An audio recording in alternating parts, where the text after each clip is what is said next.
Hi teacher. In this moment, I read the Greek myth, to the page 132, and uh, because I don't have companion my companion for this video. Uh, now now I read. Okay. And Orpheus was a musician and a poet. The good Apollo had taught him to play the lyre, and so he played it beautifully.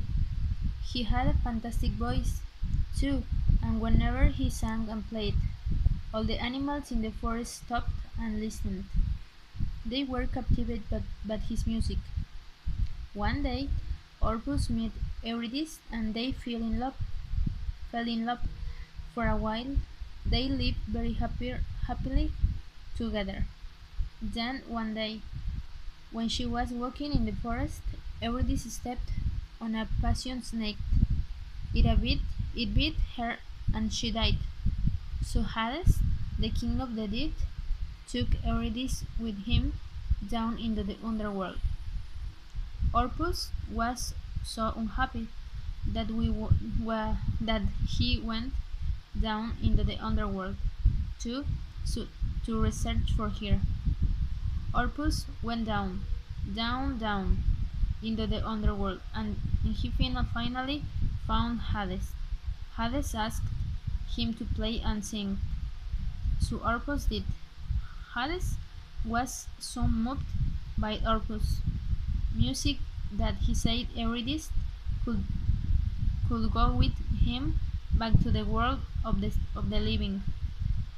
She could follow Orpheus up and out for the underworld, but there was one condition.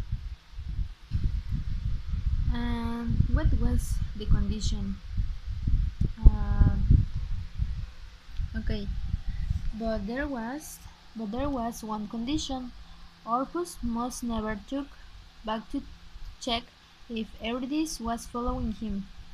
If he did that, she would disappear forever. So Orpheus started to climb up and up and up and out of the underworld, and Eurydice followed him.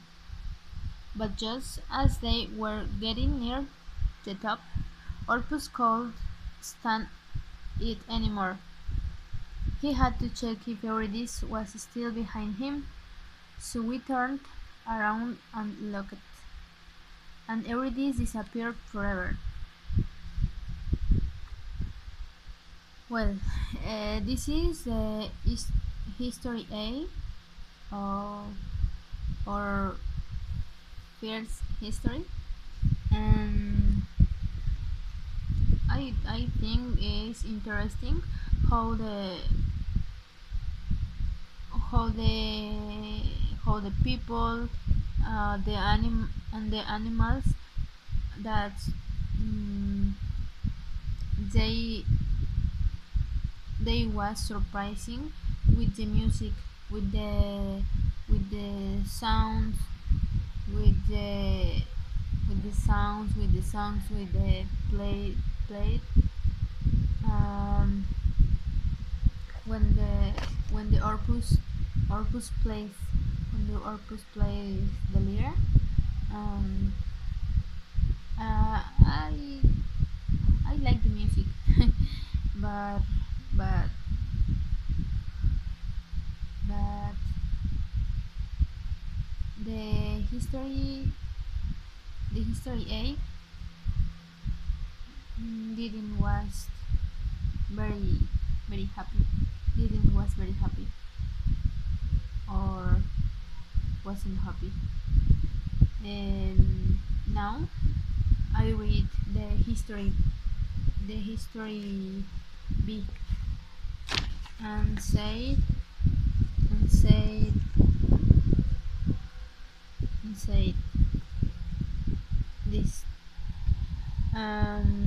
Narcissus was very good looking, and he knew it.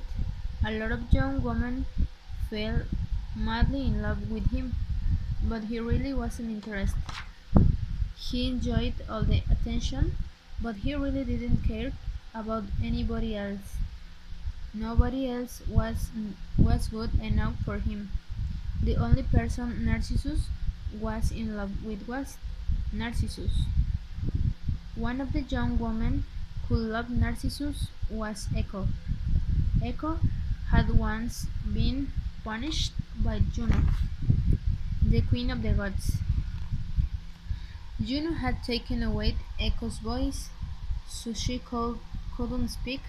She could only repeat what other people said. One day, Echo tried to communicate to Narcissus how much she loved him, and he was absolutely horrible to hear. The gods finally decided they had had enough of Narcissus' attitude and his terrible behavior, so they decided to punish him. When Narcissus lay down by a pool of water to sleep that night, the gods put a curse on him. When he woke up the next morning, he would fall in love forever with the very first thing he saw the next morning.